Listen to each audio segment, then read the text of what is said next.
I'm going to be going over some of the homework problems for this unit, the redox unit, so oxidation reduction. Let's start with question number 22 and question number 23. These ones are a little bit different because you have to double how many electrons are gained or lost, and this will help us prepare for when we are balancing equations. So let's first start off with this half reaction. So we're looking at the N2, and it's in the N2O, and our products are 2NO2 with a -1. So that will be important. Let's go through and assign oxidation numbers. So in the N2O, we're always going to start with the oxygen if it gives it to us. So this is a -2. So that means our N2, it has to total a +2 because these need to cancel out because this is neutral. And so because I have two of them, they are each going to be a +1. A +1 times 2 would give us that +2. So I am going to start out with my +1 right here. And let's go ahead and, because remember, we don't put the math in the oxidation numbers. We're only looking at the oxidation numbers is if we had one of them. Let's go to the product side. So I again have oxygen. So each oxygen is a -2. I have two of them. That gives me a total of -4. The total is going to be -1. So again, that's what was important. We looked at that. And that means our nitrogen is going to be a +3. So once I have the math, I don't need it anymore. You actually can just erase it. I went a little crazy. Let's put these back. And so we are going to be looking at our nitrogen. So our nitrogen goes from a +1 to a +3. So this is, it's gaining an oxidation number. And remember, electrons are negative. So just keep saying that over and over. Electrons are negative. So when you gain them, it gets more negative. When you lose them, it gets more positive. This gets more positive. So this means I'm losing 2 electrons. And so we can fill out in this column that says number of electrons gained or lost. So I'm going to lose 2 electrons, but it's each. And because I have 2 N's, 2 nitrogens, my total is going to be 4. So 4 electrons lost. And then oxidation or reduction. So remember oil rig. Oxidation is losing, reduction is gaining, and I am losing, so this is oxidized. All right, let's do number 23. So it's very, very similar to this one that we just did. So again, we're looking at this Br2. Looking on the reactant side, I have Br2. This is an element, and so it's just 0. So it's not in a compound, it's just an element. And then let's look on the other side. Again, oxygen's there, so start with that, -2. I have 3 of them. That gives me a -6 total. And that whole ion has to equal -1, so that gives us our bromine is a +5. Now look at these 2's here. So again, this is also going to be an each. So I'm going from a 0 to a +5. So this is going to be losing 5 electrons each for a total of 10 electrons lost. And again, losing would be oxidation. All right, let's come to this next problem, and we have, I can look right off the bat, I see this is double replacement, and so I know this would not be a redox reaction. You could very quickly assign oxidation numbers. I'll just do that really fast.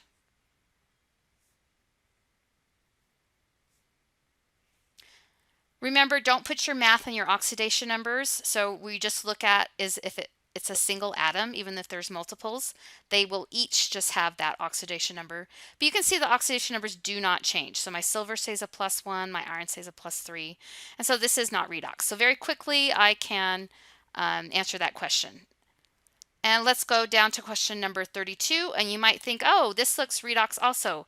But we have hydrogen peroxide. Remember, in hydrogen peroxide, this is the only exception that you need to know, the H2O2, that the oxygen is a -1, not a -2. So this is going to be a -1, and I can do my math and get a -2, and then each of my hydrogens is going to be a +1. PBS, we have sulfur is a -2, lead is a +2, and then here we have lead sulfate. So this sulfate group has a -2 charge. So my oxygen is a -2, and I get a -8. and sulfur is a +6, and lead would be a +2. And then I can finish it off with my water. Again, once you do the math, you don't need it anymore, so I'm just going to erase it to get it out of the way.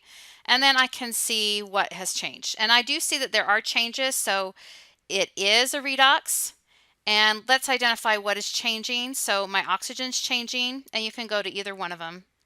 And also my sulfur is changing. So remember oil rig, I like to do it every time. Oxidation is losing and a reduction is gaining.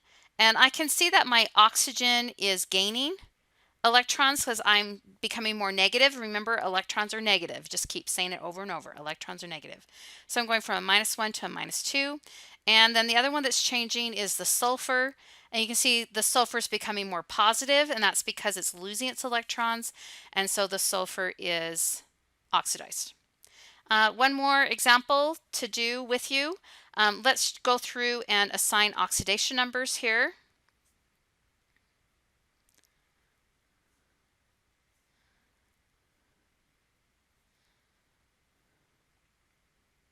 So I have my oxidation numbers. Remember, once you get them, you don't need the math. So make sure you never put the math in with the oxidation numbers. So I'm just going to clean that up. And then I can look and see what is changed. And I see that my nitrogen has changed. And so has my phosphorus. And then remembering oxidation is losing. So which one gets more positive? So that would be the P. And again, this is yes. And which one is getting more negative?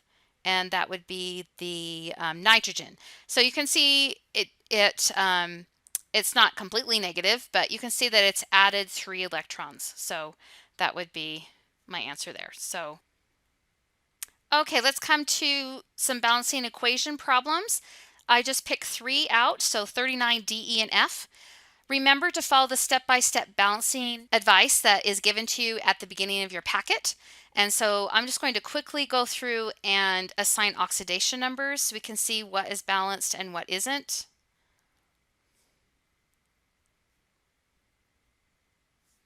Or rather, what is gaining electrons and what is losing electrons. So let's identify what is changing. So the nitrogen is changing and the arsenic is changing. Now I want to balance each of these on both sides just to make sure that I have the proper number. So I see that I have 1 nitrogen here and 1 nitrogen here, so I'm okay. Those are balanced. And I have 1 arsenic here and 1 arsenic here, so those are balanced. So I don't have to put any coefficients in front of anything at this time because I have equal numbers on each side.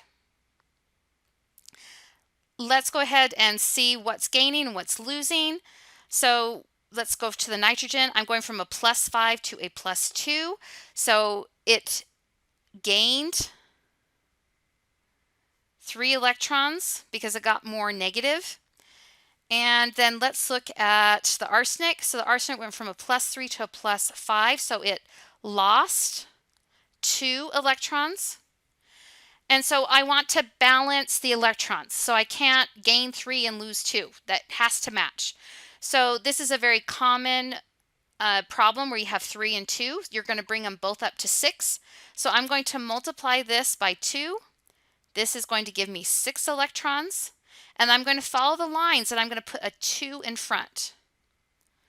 Okay, so now each of those are going to gain 3 electrons for a total of 6. Let's look at our arsenic. So I'm going to bring it up to 6, multiply it by 3. So now it's losing 6 electrons. And again, follow the lines. And I'm going to put a 3 in front. Okay. So the next part is just to balance for anything else. And so you can just go through and double check that everything's balanced. I do have this water over here, so let's just kind of look at the hydrogens and oxygens to see if I need to adjust it. So let's count hydrogens and oxygens. Hydrogens on this side, I have 2 plus 3 times 3 is 9. So I have a total of 11 oxygens. And on this side, I have 3 times 3 is 9 plus 2. So those look balanced. And let's hope that the oxygens are also balanced. So let's go through and just count those. And just get rid of some of this. All right, so the oxygens, I have 2 times 3, 6. And I have 3 times 3, 9. So I have 15 oxygens on this side. And on this side I have 2 plus 3 times 4 is 12 plus 1. And so I have 12 plus 2 is 14 plus 1, so it's 15. So this is balanced. I'm done. All right, let's go to this next one. So again, I'm going to assign oxidation numbers, and I'll just do that very quickly. Remember, use math to help you figure out all the oxidation numbers, but then you can erase the math because we don't put the math in the oxidation numbers.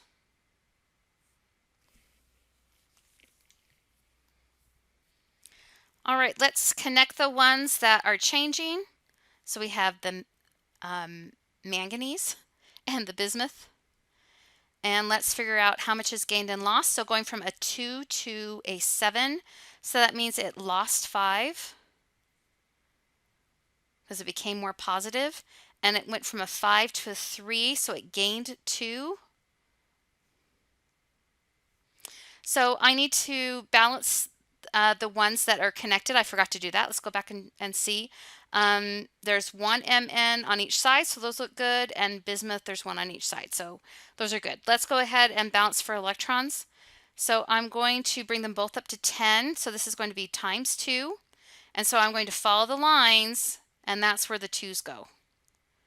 Okay, and then on this one, I'm going to multiply by 5, so follow my little connecting lines, and that's where the 5's go. And so that means I'm gaining and losing 10. So you have to match the electrons that are being gained and lost.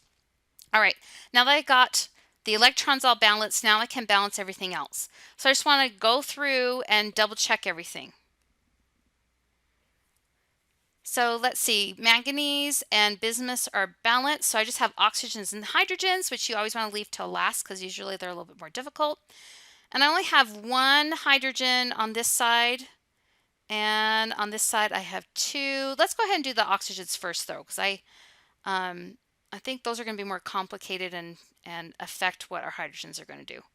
So let's look at the oxygen. So 5 times 3, I have 15 oxygens, and on this side I have 8 plus 1. So I want to bring that to 15. So instead of the 1, let's put a 7. So that would give us 8 plus 7. That would give us 15. Okay. So now our oxygens are balanced. Let's do the hydrogens. So because I put that 7 in front of there, I now have 14 hydrogens, which is a little crazy, but the 14 goes there. And if you were to double check, you would find that you would have equal number of atoms on each side. And one thing, because I have charges, you can also balance for charge too. And so going through, we can see that our total charge on this side is a plus 4 and a minus 5 and a plus 14. So that gives us what, 18 minus 5, so a plus 13 total. And let's see what it is on this side. On this side we have a minus 2, a plus 15, and we also have a minus 13. So I'm just balancing these little charges right here. So when you're balancing equations that have ions, they have to be balanced for charge too. So if you balance those electrons, then the charges are going to match up. All right, let's do F is this problem here. Again, I'm going to assign oxidation numbers.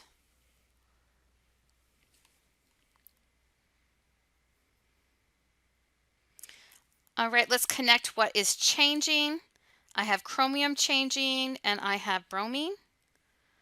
And then we want to just double check to see that those are balanced. My chromiums look balanced. There's 1 on each side. My bromines don't. That is a big 2. It should be down below. It's a little typo. But do you see I have 2 bromines on this side, but only 1 on this side? So before I even start, I'm going to put a 2 in front. All right, let's identify what is being oxidized, what is being reduced. So we have our chromium is going from a plus 3 to a plus 6, so it is losing. and it's 3 electrons. And look at our bromines going from a 0 to a -1, so it's gaining 1. But do you see how there's a 2? So gaining 1 each, so that's a total of 2 electrons. So I have a losing 3 and gaining 2, so I'm going to bring this up to 6. Again, that's a common problem with these, so I'm going to multiply this by 2. Follow the lines, a 2 goes in front. And this one I'm going to multiply by 3 and follow the lines, and I'm going to put a 3 there. So I need to erase that 2, and I'm going to put a 6. Okay, and follow the line and put a 3. Okay. My next thing is I'm just going to balance for anything else that's going on. And so again, I'm just left with just oxygens and hydrogens, and just through some trial and error, I get that I'll need 8 over here and 10 over here, and it will be balanced. So 10, 2, 3, 2, 8, 6.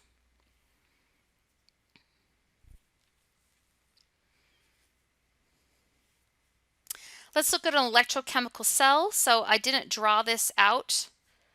I was having problems with my graphics. So remember the parts of a cell. So you have the electrodes, that's the piece of metal. They are connected by a wire, and then so that the charges don't stop, everything keeps flowing. Here's my salt bridge, and it's all in some sort of liquid. So this is a very, very simple battery. So we've had batteries ever since the 1800s. So our batteries on our cell phones have come a long way. They're not so large, but they all work on the same principle. So you have electrons that are transferred through the wire from one metal to the next. Some are losing electrons and some are gaining those electrons. So this first one, we have an aluminum chromium cell. And so the first thing I'm going to look up is the half reactions. So the half reactions, I'm just going to look up on my chart, and I'm going to find the aluminum. I always think this is the hardest part, is I have to find it on the chart. There it is, right towards the top. So I'm just going to write it here. So remember, on this chart, they are all reductions, but you cannot have reduction without oxidation. So you need to decide which one is going to run backwards.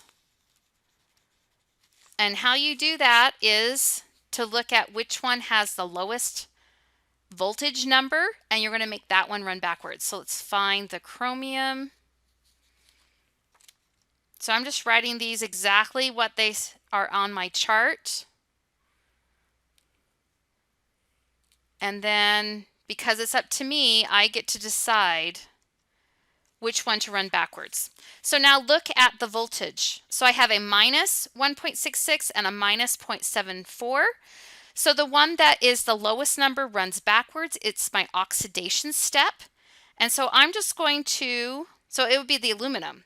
So I'm going to write it right here. So aluminum goes to Al3 plus and 3 electrons. And so this is not what happens. It runs backwards. And that will change my voltage. And I just switch the sign. If it's positive, it goes negative. If it's negative, it goes positive. So this is negative, so I'm going to make it positive. So this is my anode. So remember, anode and oxidation go together because they both start with a vowel. And so that would be my aluminum. And which one is the cathode? So that would be the chromium. And there's the half reaction, so I already wrote those. So I have that one going backwards and this one as written. And I know this is the reduction because I looked it up. Those are all the reductions that I looked up. And then I switched the ones. That's the oxidation. It says write the shorthand method to represent the two half cells. So you always start with the oxidation.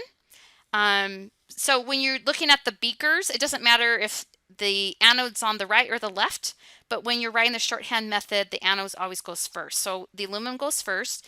And what I'm really going to do is just write the reactants and then the products. Let me do a different colored arrow.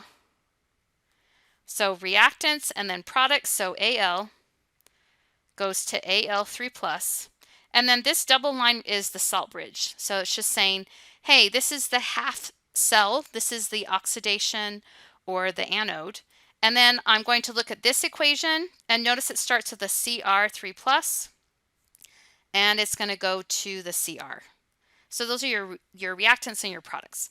You just drop those electrons basically. So there's the shorthand method, and it says calculate the voltage. So I just add these two.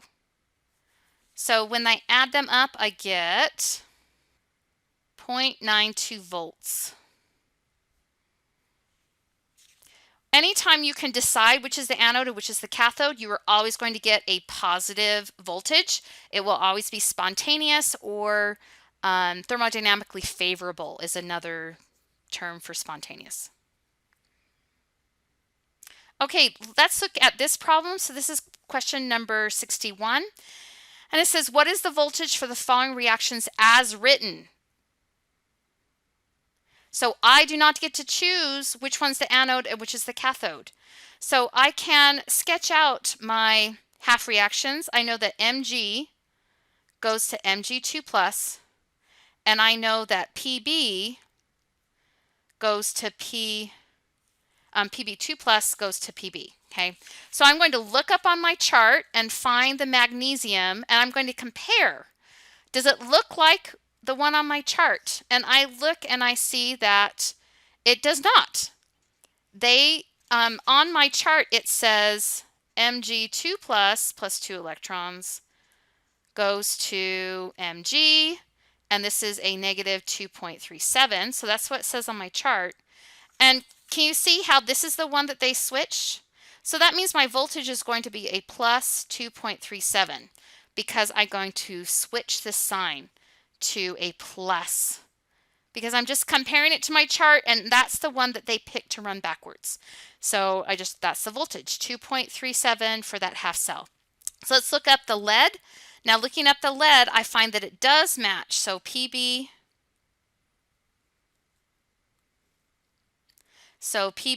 plus 2 electrons goes to Pb, and my voltage is, from my chart, a negative 0.013. So that's just what the voltage is.